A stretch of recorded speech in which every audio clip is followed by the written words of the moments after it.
성경을 읽기 전에 드리는 기도. 성부와 성자와 성령의 이름으로 아멘. 성경 안에서 우리를 친절히 만나주시는 아버지, 넘치는 성령의 빛으로 내 눈을 열어주시어 당신의 빛을 보게 하시고 내 귀를 열어주시어 당신의 말씀을 듣게 하시며 내 마음을 열어주시어 당신의 생명을 받아 안게 하소서. 그리하여 말씀의 신비가 얼마나 넓고 높고 깊은지 깨달아 알고 인간의 모든 지식을 초월한 그리스도의 사랑에 대한 뜨거운 감동으로 내 모든 일상생활 가운데 새로운 기쁨과 당신의 능력이 빛나게 하여 주시며 내 모든 교우들과 함께 당신의 영광을 찬미하게 하소서. 아멘. 성부와 성자와 성령의 이름으로 아멘. 마테오복음서 16장. 바리사이들과 사두가이들이 표징을 요구하다. 바리사이들과 사두가이들이 와서 예수님을 시험하려고 하늘에서 오는 표징을 보여달라고 요청하였다. 그러자 예수님께서 이렇게 대답하셨다. 너희는 저녁때가 되면 하늘이 붉으니 날씨가 좋겠구나 하고 아침에는 하늘이 붉고 흐리니 오늘은 날씨가 굽겠구나 한다. 너희는 하늘의 징조는 분별할 줄 알면서 시대의 표징은 분별하지 못한다. 악하고 절개 없는 세대가 표징을 요구하지만 요나의 표징밖에는 아무런 표징도 받지 못할 것이다. 그러고 나서 예수님께서는 그들을 남겨두고 떠나가셨다. 바리사이들과 사두가이들의 누룩을 조심하여라. 제자들이 호수 건너편으로 가면서 빵을 가져가는 것을 잊어버렸다. 예수님께서 그들에게 너희는 주의하여라. 바리사이들과 사두가이들의 누룩을 조심하여라 하고 이르셨다. 그러자 제자들은 우리가 빵을 가져오지 않았구나 하며 저희끼리 수군거렸다. 예수님께서는 그것을 아시고 그들에게 말씀하셨다. 이 믿음이 약한 자들아, 어찌하여 빵이 없다고 너희끼리 수군거리느냐? 아직도 이해하지 못하느냐? 빵 5개로 5,000명이 먹은 일을 기억하지 못하느냐? 너희가 몇 강주리를 거두었느냐? 그리고 빵 7개로 4,000명이 먹은 일을 기억하지 못하느냐? 너희가 몇 강주리를 거두었느냐? 내가 빵을 두고 말한 것이 아님을 어찌하여 이해하지 못하느냐? 바리사이들과 사두가이들의 누룩을 조심하여라. 그제야 그들은 빵의 누룩이 아니라 바리사이들과 사두가이들의 가르침을 조심하라는 말씀인 줄을 깨달았다. 베드로가 예수님을 그리스도라고 고백하다. 예수님께서 카이사리아 필리피 지방에 다다르시자 제자들에게 사람의 아들을 누구라고들 하느냐 하고 물으셨다. 제자들이 대답하였다. 세례자 요한이라고 합니다. 그러나 어떤 이들은 엘리야라 하고 또 어떤 이들은 예레미야나 예언자 가운데 한 분이라고 합니다. 예수님께서 그러면 너희는 나를 누구라고 하느냐 하고 물으시자 시몬 베드로가 스승님은 살아계신 하느님의 아드님 그리스도이십니다 하고 대답하였다. 그러자 예수님께서 그에게 이르셨다. 시몬 바르요나야, 너는 행복하다. 살과 피가 아니라 하늘에 계신 내 아버지께서 그것을 너에게 알려주셨기 때문이다. 나 또한 너에게 말한다. 너는 베드로이다. 내가 이 반석 위에 내 교회를 세울 터인즉 저승의 세력도 그것을 이기지 못할 것이다. 또 나는 너에게 하늘나라의 열쇠를 주겠다. 그러니 네가 무엇이든지 땅에서 매면 하늘에서도 매일 것이고 네가 무엇이든지 땅에서 풀면 하늘에서도 풀릴 것이다. 그런 다음 제자들에게 당신이 그리스도라는 것을 아무에게도 말하지 말라고 분부하셨다. 순환과 부활을 처음으로 예고하시다. 그때부터 예수님께서는 당신이 반드시 예루살렘에 가시어 원로들과 수석 사제들과 율법 학자들에게 많은 고난을 받고 죽임을 당하셨다가 사흘날에 되살아나셔야 한다는 것을 제자들에게 밝히기 시작하셨다. 그러자 베드로가 예수님을 꼭 붙들고 반박하기 시작하였다. 맙소사 주님, 그런 일은 주님께 결코 일어나지 않을 것입니다. 그러나 예수님께서는 돌아서서 베드로에게 말씀하셨다. 사탄아, 내게서 물러가라. 너는 나에게 걸림돌이다. 너는 하느님의 일은 생각하지 않고 사람의 일만 생각하는구나.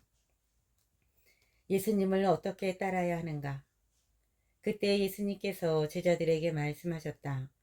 누구든지 내 뒤를 따라오려면 자신을 버리고 제 십자가를 지고 나를 따라야 한다. 정녕 자기 목숨을 구하려는 사람은 목숨을 잃을 것이고 나 때문에 자기 목숨을 잃는 사람은 목숨을 얻을 것이다. 사람이 온 세상을 얻고도 제 목숨을 잃으면 무슨 소용이 있겠느냐? 사람이 제 목숨을 무엇과 바꿀 수 있겠느냐? 사람의 아들이 아버지의 영광에 쌓여 천사들과 함께 올 터인데 그때에 각자에게 그 행실대로 갚을 것이다. 내가 진실로 너희에게 말한다. 여기에 서 있는 이들 가운데에는 죽기 전에 사람의 아들이 자기 나라에 오는 것을 볼 사람이 더러 있다.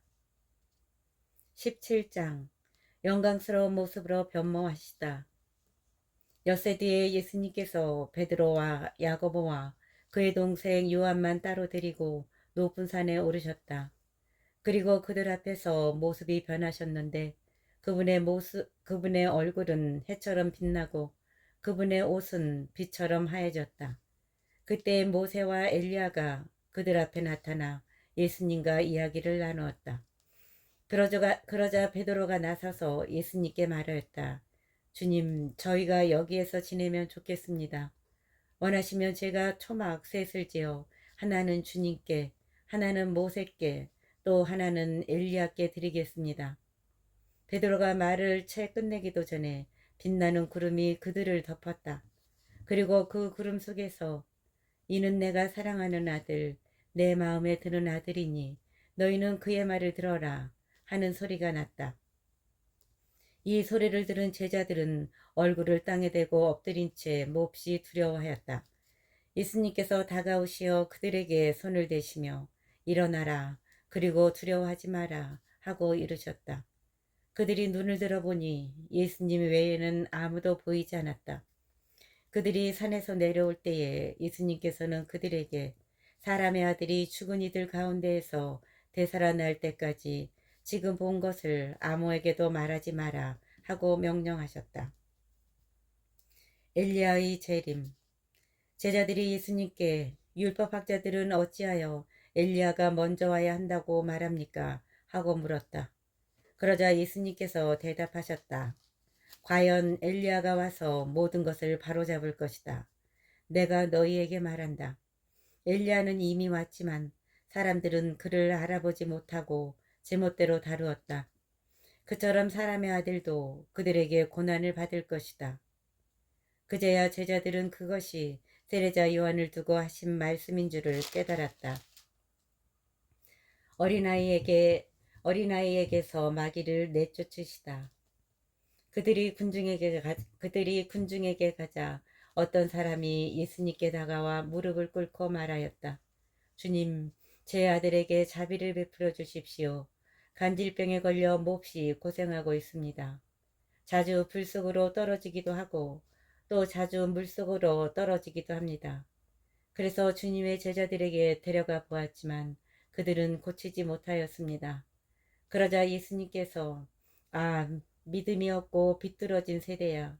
내가 언제까지 너희와 함께 있어야 하느냐?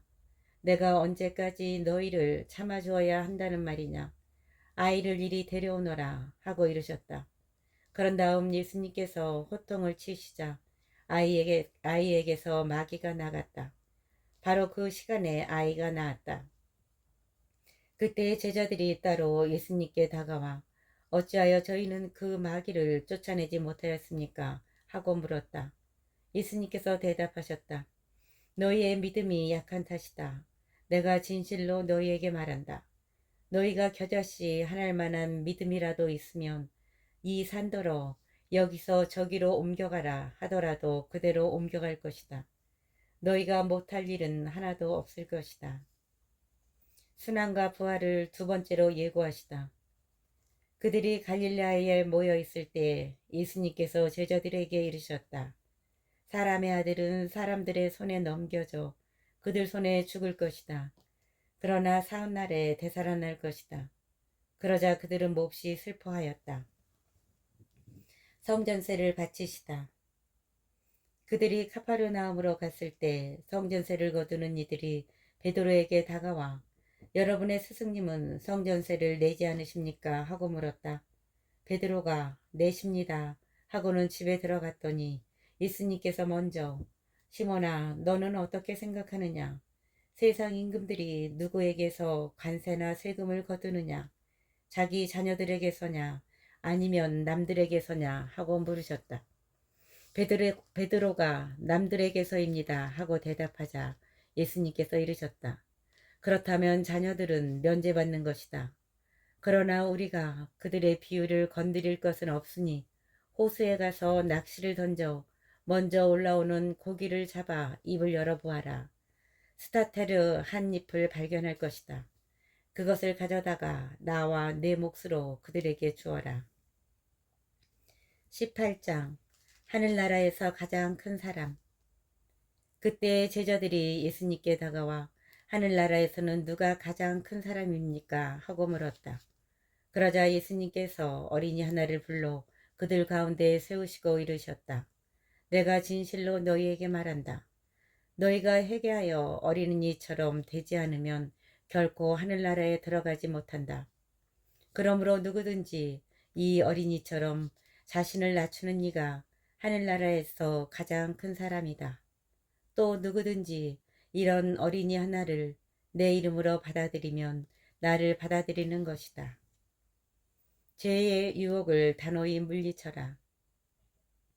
나를 믿는 이 작은 이들 가운데 하나라도 죄짓게 하는 자는 연자매를 목에 달고 바다 깊은 곳에 빠지는 편이 낫다.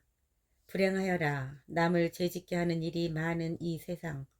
사실 남을 죄짓게 하는 일은 일어나기 마련이다. 그러나 불행하여라. 남을 죄짓게 하는 일을 하는 사람. 내 손이나 발이 너를 죄짓게 하거든 그것을 잘라 던져버려라. 두 손이나 두 발을 가지고 영원한 불에 던져지는 것보다 불구자나 절름발이로 생명에 들어가는 편이 낫다. 또 내 눈이 너를 죄짓게 하거든 그것을 빼 던져버려라. 두 눈을 가지고 불타는 지옥에 던져지는 것보다 한 눈으로 생명에 들어가는 편이 낫다. 작은 이들을 업신여기지 마라. 너희는 이 작은 이들 가운데 하나라도 업신여기지 않도록 주의하여라. 내가 너희에게 말한다. 하늘에서 그들의 천사들이 하늘에 계신 내 아버지의 얼굴을 늘 보고 있다. 되찾은 양의 비유. 너희는 어떻게 생각하느냐? 어떤 사람에게 양 100마리가 있는데 그 가운데 한 마리가 길을 잃으면 99마리를 산에 남겨둔 채 길 잃은 양을 찾아 나서지 않느냐. 그가 양을 찾게 되면 내가 진실로 너희에게 말하는데 길을 잃지 않은 99마리보다 그 한 마리를 두고 더 기뻐한다. 이와 같이 이 작은 이들 가운데 하나라도 잃어버리는 것은 하늘에 계신 너희 아버지의 뜻이 아니다. 형제가 죄를 지으면 깨우쳐 주어라. 내 형제가 너에게 죄를 짓거든 가서 단둘이 만나 그를 타일러라. 그가 내 말을 들으면 내가 그 형제를 얻은 것이다. 그러나 그가 내 말을 듣지 않거든 한 사람이나 두 사람을 더 데리고 가거라. 모든 일을 둘이나 세 증인의 말로 확정지어야 하기 때문이다. 그가 그들의 말을 들으려고 하지 않거든 교회에 알려라. 교회의 말도 들으려고 하지 않거든 그를 다른 민족 사람이나 세리처럼 여겨라. 내가 진실로 너희에게 말한다. 너희가 무엇이든지 땅에서 매면 하늘에서도 매일 것이고 너희가 무엇이든지 땅에서 풀면 하늘에서도 풀릴 것이다. 함께 기도하면 아버지께서 들어주신다. 내가 또 진실로 너희에게 말한다.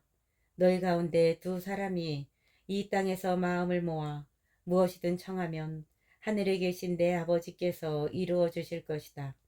두 사람이나 세 사람이라도 내 이름으로 모인 곳에는 나도 함께 있기 때문이다. 형제가 죄를 지으면 몇 번이고 용서하여라. 그때 베드로가 예수님께 다가와 주님, 제 형제가 저에게 죄를 지으면 몇 번이나 용서해 주어야 합니까? 7번까지 해야 합니까? 하고 물었다. 예수님께서 그에게 대답하셨다. 내가 너에게 말한다. 7번이 아니라 77번까지라도 용서해야 한다. 매정한 종의 비유. 그러므로 하늘나라는 자기 종들과 셈을 하려는 어떤 임금에게 비길 수 있다. 임금이 셈을 하기 시작하자 10,000달란트를 빚진 사람 하나가 끌려왔다. 그런데 그가 빚을 갚을 길이 없으므로 주인은 그 종에게 자신과 아내와 자식과 그 밖에 가진 것을 다 팔아서 갚으라고 명령하였다. 그러자 그 종이 엎드려 절하며 제발 참아주십시오. 제가 다 갚겠습니다. 하고 말하였다. 그 종의 주인은 가엾은 마음이 들어 그를 놓아주고 부채도 탕감해 주었다. 그런데 그 종이 나가서 자기에게 100데나리온을 빚진 동료 하나를 만났다. 그러자 그를 붙들어 멱살을 잡고 빚진 것을 갚아라 하고 말하였다. 그의 동료는 엎드려서 제발 참아주게 내가 갚겠네 하고 청하였다. 그러나 그는 들어주려고 하지 않았다. 그리고 가서 그 동료가 빚진 것을 다 갚을 때까지 감옥에 가두었다. 동료들이 그렇게 벌어진 일을 보고 너무 안타까운 나머지 주인에게 가서 그 일을 죄다 일렀다. 그러자 주인이 그 종을 불러들여 말하였다. 이 악한 종아, 내가 청하기에 나는 너에게 빚을 다 탕감해 주었다. 내가 너에게 자비를 베푼 것처럼 너도 네 동료에게 자비를 베풀었어야 하지 않느냐. 그러고 나서 화가 난 주인은 그를 고문 형리에게 넘겨 빚진 것을 다 갚게 하였다. 너희가 저마다 자기 형제를 마음으로부터 용서하지 않으면 하늘의 내 아버지께서도 너희에게 그와 같이 하실 것이다. 19장 혼인과 이혼. 예수님께서는 이 말씀들을 마치시고 갈릴레아를 떠나 요르단 건너편 유다 지방으로 가셨다. 많은 군중이 그분을 따라오자 그분께서는 그곳에서도 그들을 고쳐주셨다. 그런데 바리사이들이 다가와 예수님을 시험하려고 무엇이든지 이유만 있으면 남편이 아내를 버려도 됩니까? 하고 물었다. 그러자 예수님께서 이렇게 대답하셨다. 너희는 읽어보지 않았느냐? 창조주께서 처음부터 그들을 남자와 여자로 만드시고 나서 그러므로 남자는 아버지와 어머니를 떠나 아내와 결합하여 둘이 한 몸이 될 것이다 하고 이르셨다. 따라서 그들은 이제 둘이 아니라 한 몸이다. 그러므로 하느님께서 맺어주신 것을 사람이 갈라놓아서는 안 된다. 그들이 다시 예수님께 그렇다면 어찌하여 모세는 이혼장을 써주고 아내를 버려라 하고 명령하였습니까? 하자 예수님께서 그들에게 말씀하셨다. 모세는 너희의 마음이 완고하기 때문에 너희가 아내를 버리는 것을 허락하였다. 그러나 처음부터 그렇게 된 것은 아니다. 내가 너희에게 말한다. 불륜을 저지른 경우 외에 아내를 버리고 다른 여자와 혼인하는 자는 간음하는 것이다. 혼인과 독신. 그러자 제자들이 예수님께 아내에 대한 남편의 처지가 그러하다면 혼인하지 않는 것이 좋겠습니다 하고 말하였다. 예수님께서 그들에게 이르셨다. 모든 사람이 이 말을 받아들일 수 있는 것은 아니다. 허락된 이들만 받아들일 수 있다. 사실 모태에서부터 고자로 태어난 이들도 있고 사람들 손에 고자가 된 이들도 있으며 하늘나라 때문에 스스로 고자가 된 이들도 있다. 받아들일 수 있는 사람은 받아들여라. 어린이들을 사랑하시다. 그때 사람들이 어린이들을 예수님께 데리고 와서 그들에게 손을 얹고 기도해 달라고 하였다. 그러자 제자들이 사람들을 꾸짖었다. 그러나 예수님께서는 이렇게 이르셨다. 어린이들을 그냥 놓아두어라. 나에게 오는 것을 막지 마라. 사실 하늘나라는 이 어린이들과 같은 사람들의 것이다. 그리고 그들에게 손을 얹어주시고 나서 그곳을 떠나셨다. 하느님의 나라와 부자. 그런데 어떤 사람이 예수님께 다가와 스승님, 제가 영원한 생명을 얻으려면 무슨 선한 일을 해야 합니까? 하고 물었다. 그러자 예수님께서 말씀하셨다. 어찌하여 나에게 선한 일을 묻느냐? 선하신 분은 한 분뿐이시다. 네가 생명에 들어가려면 계명들을 지켜라. 그가 어떤 것들입니까? 하고 또 묻자 예수님께서 이르셨다. 살인해서는 안 된다. 간음해서는 안 된다. 도둑질해서는 안 된다. 거짓 증언을 해서는 안 된다. 아버지와 어머니를 공경하여라. 그리고 네 이웃을 너 자신처럼 사랑해야 한다는 것이다. 그 젊은이가 그런 것들은 제가 다 지켜왔습니다. 아직도 무엇이 부족합니까? 하고 다시 묻자 예수님께서 그에게 이르셨다. 내가 완전한 사람이 되려거든 가서 너의 재산을 팔아 가난한 이들에게 주어라. 그러면 내가 하늘에서 보물을 차지하게 될 것이다. 그리고 와서 나를 따라라. 그러나 그 젊은이는 이 말씀을 듣고 슬퍼하며 떠나갔다. 그가 많은 재물을 가지고 있었기 때문이다. 예수님께서 제자들에게 말씀하셨다. 내가 진실로 너희에게 말한다. 부자는 하늘나라에 들어가기가 어려울 것이다. 내가 다시 너희에게 말한다. 부자가 하느님 나라에 들어가는 것보다 낙타가 바늘구멍으로 빠져나가는 것이 더 쉽다. 제자들이 이 말씀을 듣고 몹시 놀라서 그렇다면 누가 구원받을 수 있는가 하고 말하였다. 예수님께서는 그들을 눈여겨보며 이르셨다. 사람에게는 그것이 불가능하지만 하느님께는 모든 것이 가능하다. 따름과 보상. 그때 베드로가 그 말씀을 받아 예수님께 물었다. 보시다시피 저희는 모든 것을 버리고 스승님을 따랐습니다. 그러니 저희는 무엇을 받겠습니까? 예수님께서 말씀하셨다. 내가 진실로 너희에게 말한다. 사람의 아들이 영광스러운 자기 옥자에 앉게 되는 새 세상이 오면 나를 따른 너희도 12 옥자에 앉아 이스라엘의 12 지파를 심판할 것이다. 그리고 내 이름 때문에 집이나 형제나 자매, 아버지나 어머니, 자녀나 토지를 버린 사람은 모두 100배로 받을 것이고 영원한 생명도 받을 것이다. 그런데 첫째가 꼴찌 되고 꼴찌가 첫째 되는 이들이 많을 것이다. 20장 선한 포도밭 주인의 비유. 하늘나라는 자기 포도밭에서 일할 일꾼들을 사려고 이른 아침에 집을 나선 밭 임자와 같다. 그는 일꾼들과 하루 한 데나리온으로 합의하고 그들을 자기 포도밭으로 보냈다. 그가 또 9시쯤에 나가보니 다른 이들이 하는 일 없이 장터에 서 있었다. 그래서 그들에게 당신들도 포도밭으로 가시오. 정당한 삭슬 주겠소 하고 말하자 그들이 갔다. 그는 다시 12시와 오후 3시쯤에도 나가서 그와 같이 하였다. 그리고 오후 5시쯤에도 나가보니 또 다른 이들이 서 있었다. 그래서 그들에게 당신들은 왜 온종일 하는 일 없이 여기 서 있어 하고 물으니 그들이 아무도 우리를 사지 않았기 때문입니다 하고 대답하였다. 그러자 그는 당신들도 포도밭으로 가시오 하고 말하였다. 저녁 때가 되자 포도밭 주인은 자기 관리인에게 말하였다. 일꾼들을 불러 맨 나중에 온 이들부터 시작하여 맨 먼저 온 이들에게까지 품삯을 내주시오. 그리하여 오후 5시쯤부터 일한 이들이 와서 한 데나리온씩 받았다. 그래서 맨 먼저 온 이들은 차례가 되자 자기들은 더 받으려니 생각하였는데 그들도 한 데나리온씩만 받았다.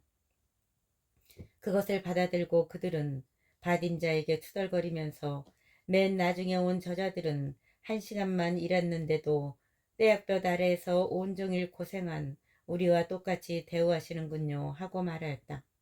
그러자 그는 그들 가운데 한 사람에게 말하였다. 친구여, 내가 당신에게 불의를 저지르는 것이 아니오. 당신은 나와 한 데나리온으로 합의하지 않았소. 당신 품삯이나 받아서 돌아가시오. 나는 맨 나중에 온 이 사람에게도 당신에게처럼 품삯을 주고 싶소. 내 것을 가지고 내가 하고 싶은 대로 할 수 없다는 말이요. 아니면 내가 후하다고 해서 시기하는 것이요. 이처럼 꼴찌가 첫째 되고 첫째가 꼴찌 될 것이다. 순환과 부활을 세 번째로 예고하시다. 예수님께서 예루살렘으로 올라가실 때 12제자를 따로 데리고 길을 가시면서 그들에게 이르셨다. 보다시피 우리는 예루살렘으로 올라가고 있다. 거기에서 사람의 아들은 수석사제들과 율법 학자들에게 넘겨질 것이다. 그러면 그들은 사람의 아들에게 사형을 선고하고 그를 다른 민족 사람들에게 넘겨 조롱하고 채찍질하고 나서 십자가에 못 박게 할 것이다. 그러나 사람의 아들은 사한날에 되살아날 것이다. 출세와 섬김. 그때에 제베데오의 두 아들의 어머니가 그 아들들과 함께 예수님께 다가와 엎드려 절하고 무엇인가 청하였다. 예수님께서 그 부인에게 무엇을 원하느냐 하고 물으시자 그 부인이 스승님의 나라에서 저의 이 두 아들이 하나는 스승님의 오른쪽에 하나는 왼쪽에 앉을 것이라고 말씀해 주십시오 하고 말하였다. 예수님께서 너희는 너희가 무엇을 청하는지 알지도 못한다. 내가 마시려는 잔을 너희가 마실 수 있느냐 하고 물으셨다. 그들이 할 수 있습니다 하고 대답하자 예수님께서 그들에게 말씀하셨다. 너희는 내 잔을 마실 것이다. 그러나 내 오른쪽과 왼쪽에 앉는 것은 내가 허락할 일이 아니라 내 아버지께서 정하신 이들에게 돌아가는 것이다. 다른 10제자가 이 말을 듣고 그 두 형제를 불쾌하게 여겼다. 예수님께서는 그들을 가까이 불러 이르셨다. 너희도 알다시피 다른 민족들의 통치자들은 백성 위에 군림하고 고관들은 백성에게 세도를 부린다. 그러나 너희는 그래서는 안 된다. 너희 가운데에서 높은 사람이 되려는 이는 너희를 섬기는 사람이 되어야 한다. 또한 너희 가운데에서 첫째가 되려는 이는 너희의 종이 되어야 한다. 사람의 아들도 섬김을 받으러 온 것이 아니라 섬기러 왔고 또 많은 이들의 몸값으로 자기 목숨을 바치러 왔다. 예리코에서 눈먼 두 사람을 고치시다. 그들이 예리코를 떠날 때에 많은 군중이 예수님을 따랐다. 그런데 눈먼 사람 둘이 길가에 앉아 있다가 예수님께서 지나가신다는 말을 듣고 다윗의 자손이신 주님, 저희에게 자비를 베풀어 주십시오 하고 외쳤다. 군중이 그들에게 잠자코 있으라고 꾸짖었지만 그들은 더욱 큰 소리로 주님, 다윗의 자손이시여 저희에게 자비를 베풀어 주십시오 하고 외쳤다. 예수님께서 걸음을 멈추시고 그들을 부르신 다음 내가 너희에게 무엇을 해주기를 바라느냐 하고 물으셨다. 그들이 주님, 저희 눈을 뜨게 해주십시오 하고 대답하였다. 예수님께서 가엾은 마음이 들어 그들의 눈에 손을 대시자 그들이 곧 다시 보게 되었다. 그리고 그들은 예수님을 따랐다.